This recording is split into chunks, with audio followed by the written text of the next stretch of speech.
My wife came here for the first time in 1985 in her capacity as one of the more glamorous colonels in the British Army.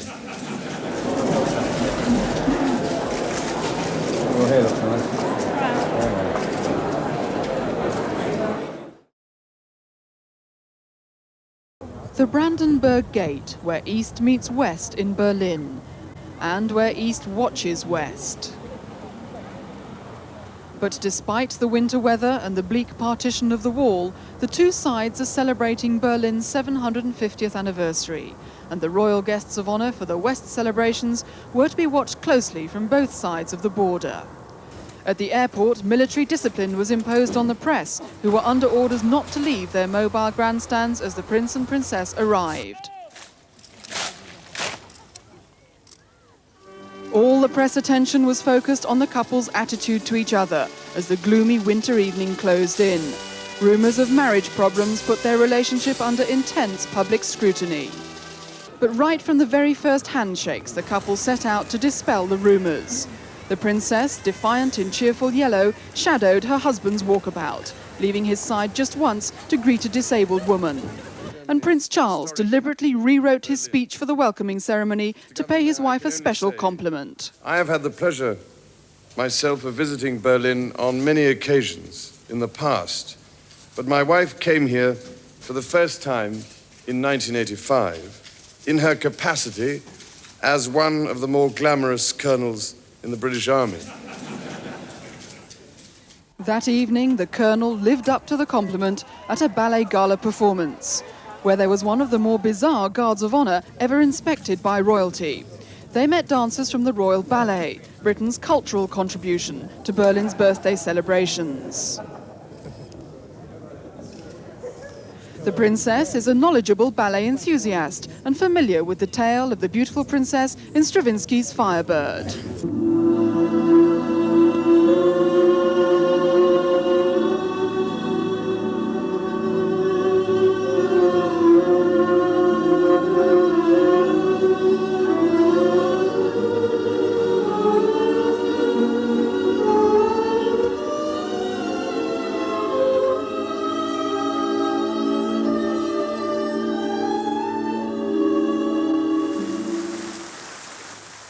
After the ballet, it was back to work and on to Bonn. Meeting the West German president at his official residence was the first political engagement, and the princess embellished it with a daring hemline. President von Weizsäcker was keen to show off the noted works of art in the house, but the pressmen already had their picture. Later, everything from the English love of tea to the promotion of British goods was discussed with Chancellor Kohl. The German press saw the strengthening of Anglo-German friendship as an important theme of the tour. At Bonn City Hall, Prince Charles gave the first of many speeches in German. Ein sehr angenehmer Ort zum Wohnen geblieben ist. He joked about Bonn choosing Oxford as a twin town, not his university city. Von meinem Standpunkt als Absolvent der Universität Cambridge ausgesehen. Die Felsche britische Universität. After an attentive silence outside, there were shouts for the couple to cross the square. Walkabouts had become follow-abouts so far on this tour, a joint effort side by side, to the horror of one official who'd apparently planned for the princess to do one side of the square alone. Prince Charles had the final word. The band of Royal Air Force Germany entertained the hundreds waiting for the royal touch.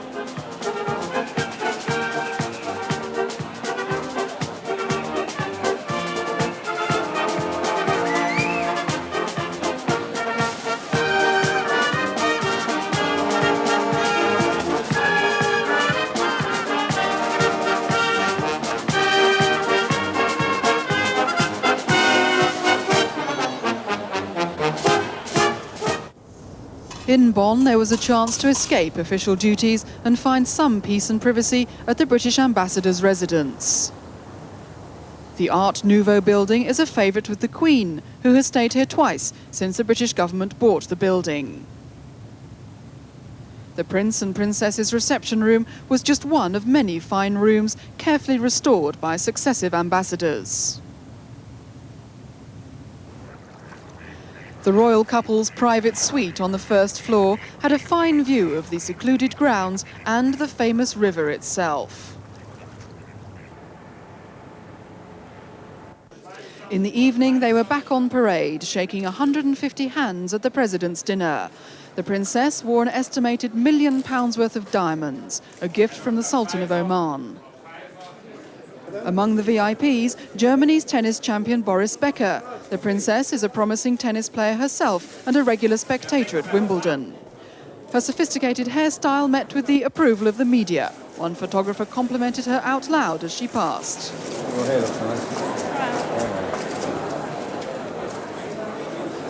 The dinner was an opportunity for the couple to meet the political and business community of Bonn before leaving the city for the next stop of the tour. Bonn's neighbouring city Cologne is dominated by its Gothic cathedral, one of the few buildings to survive the bombing of the last war. Today, after years of rebuilding and renovation, it houses treasures of great history and beauty.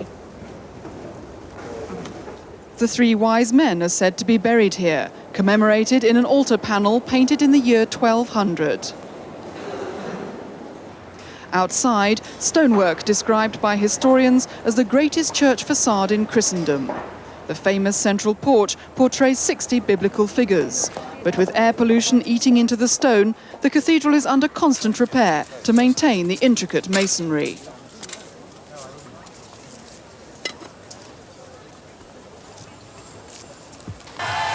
The royal couple had very little time for sightseeing in their packed schedule, but their visit to the cathedral was allocated a generous 40 minutes to allow for the full conducted tour and a mini recital on the ancient organ. Frequently out of sight of the media, the couple were able to relax and concentrate on their history lesson. The princess got left behind as Prince Charles strode on ahead to see the shrine of the three wise men. This ornate gold casket is decorated with gold filigree work and precious jewels. Maintaining such ancient treasures takes modern skill and science, and the couple was shown the restoration of stained glass windows. Prince Charles discussed the theory. The princess couldn't resist tracing the fine lines for herself. All around her, windows restored to their medieval glory.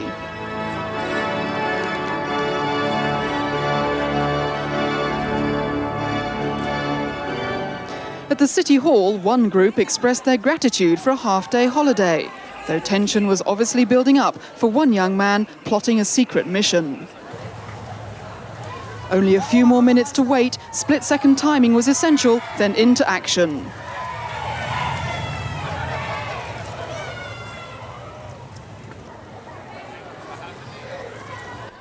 German hospitality means German beer. Despite her husband's encouragement, the princess was embarrassed enough before she took a sip.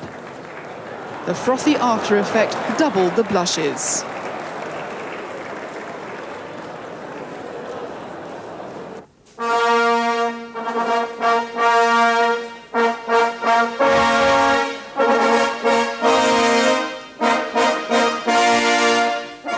In their role as ambassadors for British products, the royal couple attended a fashion show of British clothes and so guaranteed national television coverage in Germany for the designer's work. The princess, relishing her role as fashion trendsetter, wore a flounced above-the-knee suit by London designer Victor Eggleston. Proceeds from the show in Cologne's Museum of Modern Art went to a charity for teenage drug addicts. Priceless publicity went to the British clothing industry.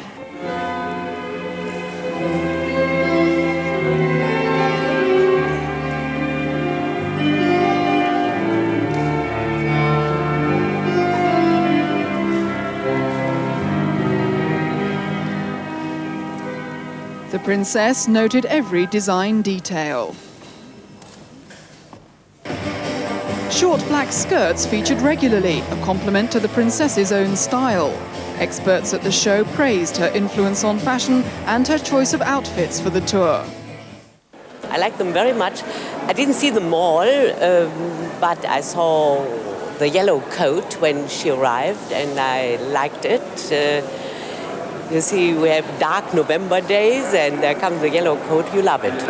Yesterday in Bonn, when she arrived, the short black skirt with a wonderful red jacket. It was a dream. Afterwards, the princess chatted happily and seemed reluctant to leave. Her relaxed mood was ideal for their next destination, the southern state of Bavaria and Munich, city of beer cellars and bands.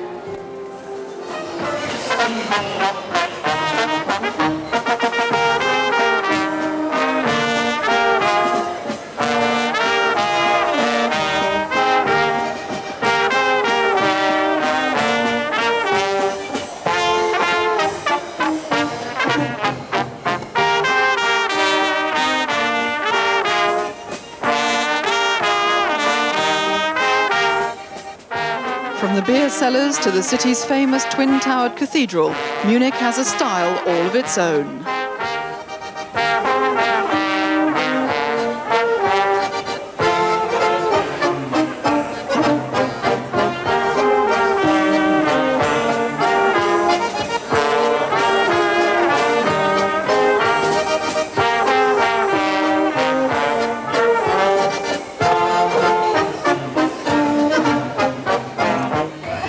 By now, it seemed the German public were becoming more and more infatuated with the prince and princess.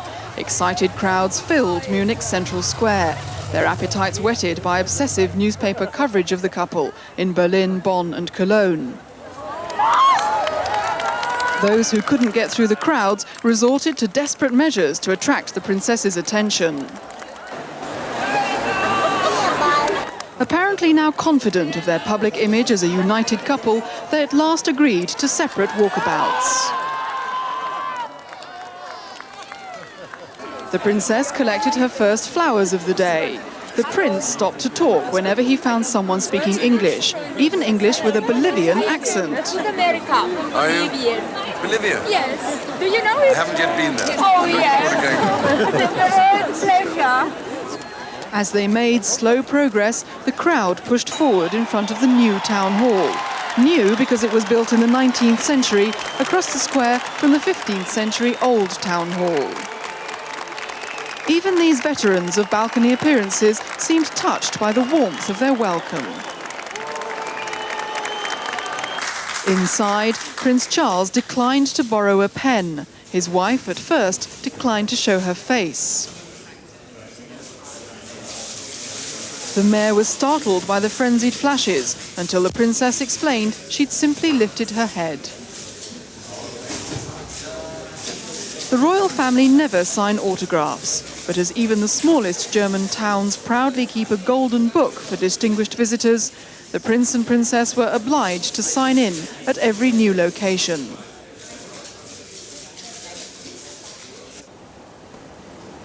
There was a brief opportunity for some more sightseeing with a visit to the Nymphenburg Palace. It was built by the ruler of Bavaria in 1668 as a thank you present to his wife for bearing him a son. Here, surrounded by Greek gods and goddesses, the royal couple had a private lunch with Prince Franz of Bavaria, a distant relative of Prince Charles's, though a prince in name only. The German monarchy was ousted by revolution in 1918. Nymphenburg Palace houses King Ludwig I's Gallery of Beauties, a room devoted to portraits of 16 women chosen from all walks of life who represented the ideal of 17th century beauty. The artists summarized the necessary qualities as harmony, grace, and an enthusiastic and thrilling glance. Prince Charles, himself an artist, cast a critical eye.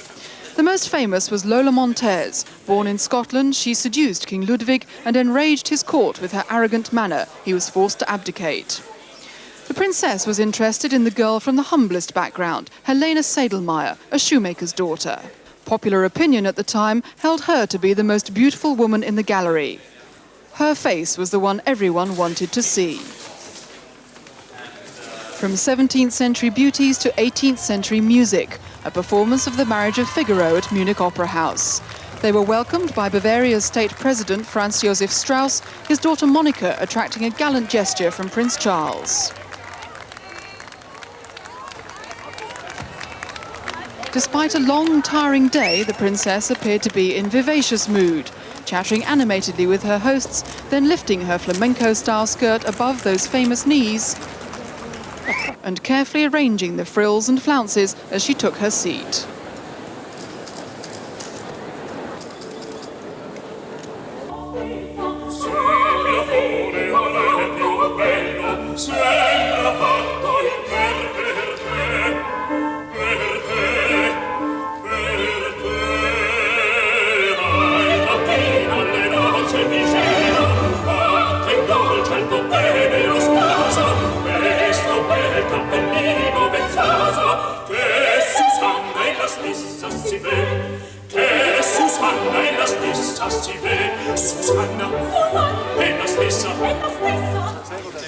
From Mozart to milk yields, a royal tour demands great flexibility. Prince Charles was at a research centre studying animal feed additives, the first of many engagements that day. He took a studious interest in the livestock. The livestock reciprocated. German agricultural practices owe much to research findings here. These piglets, for example, which the prince did not see, are an experiment in early weaning.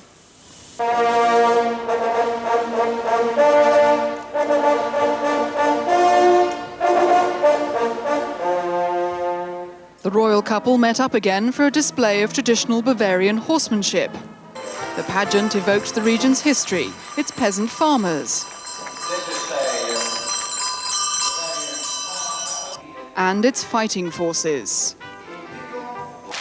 The princess was highly entertained, sharing her enthusiasm with her husband. He couldn't hide his astonishment at a special rawhide recital.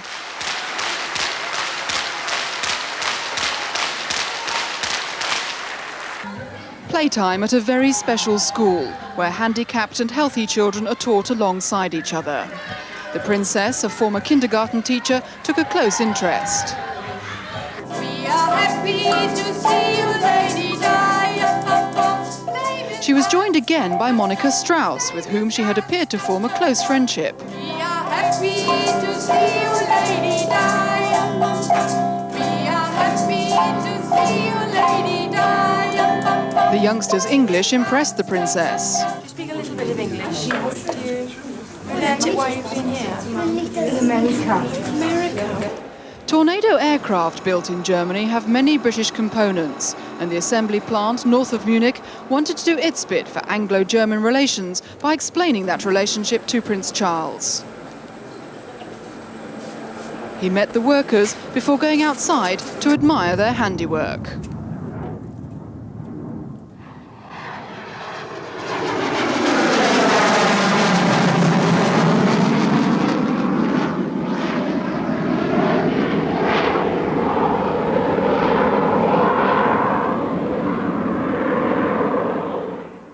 Prince Charles then flew into a controversy at Germany's equivalent of Sandhurst. He was criticised in Britain as being insensitive in praising German soldiers, and he described and was seen to support Britain's nuclear deterrent.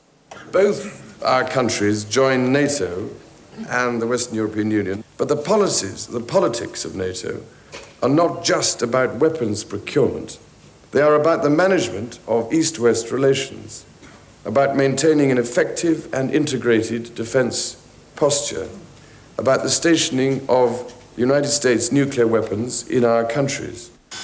Leaving the controversy behind him, Prince Charles took the controls of the BAE 146 aircraft for the flight from Munich north to Hamburg.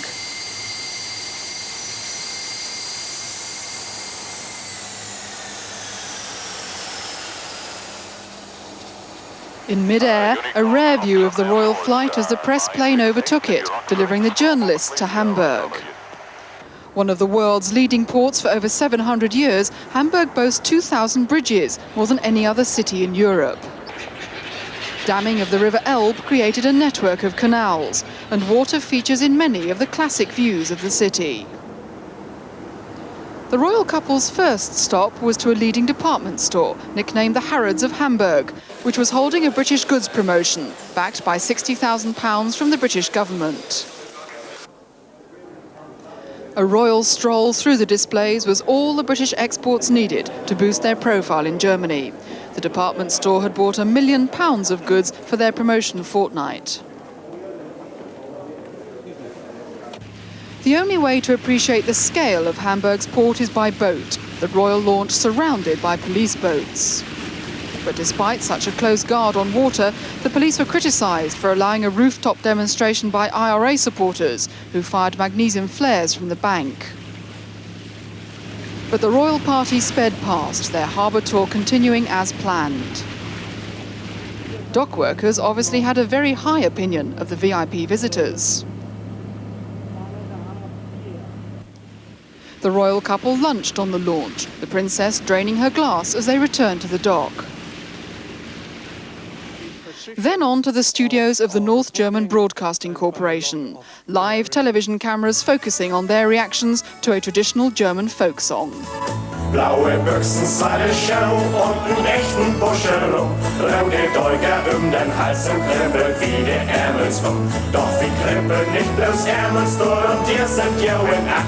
Habt ihr erst wohl mit uns, das ergibt am meisten lange Nacht. Wir sind die Jungs von Lilf und für den Tieren sind wie der Hand so wie Satt. Und uns echt, oh Vater und Mutter, wenn sie die Morgen flogen dort, wie das Jungs ist als im Boller, jo das Jungs von Lilf als im Lot. The very latest high-technology graphics equipment was demonstrated. Machines called Paintbox and, appropriately, Harry, are a British development, recently on sale to German TV stations. Close concentration was needed to follow a description of the visual tricks. Now, Paintbox and Harry are magical machines, and we can actually perhaps make dreams come true with them as well. We wondered, ma'am, whether you would like perhaps to see yourself as a ballerina actually doing the dancing. So if we just play the sequence, there briefly you will see yourself become the ballerina. So never trust what you see on television again.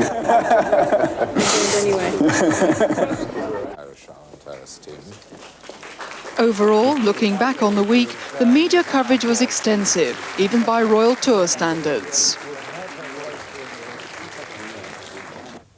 If the media is a gauge of public opinion in Germany, the tour was a success. The front pages indulged in close examination of every detail of every visit. Television schedules were interrupted for live coverage of some events. Maßstäben des Hauses Windsor sicher eher bescheiden sein, festlich nach Bonner Art gehen.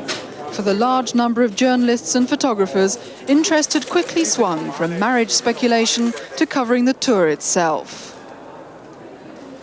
The last few hours of the visit were in Lower Saxony, where huge crowds turned out, evidence of the popular following the couple had built up. Now, separate walkabouts were the only way to satisfy the crowds. While those at the back waved goodbye, at the front, hundreds of hands still had to be shaken.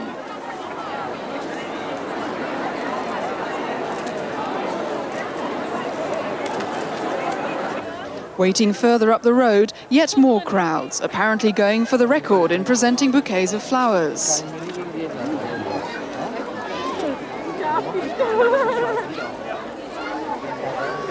Those who offered fistfuls of Union flags were politely refused.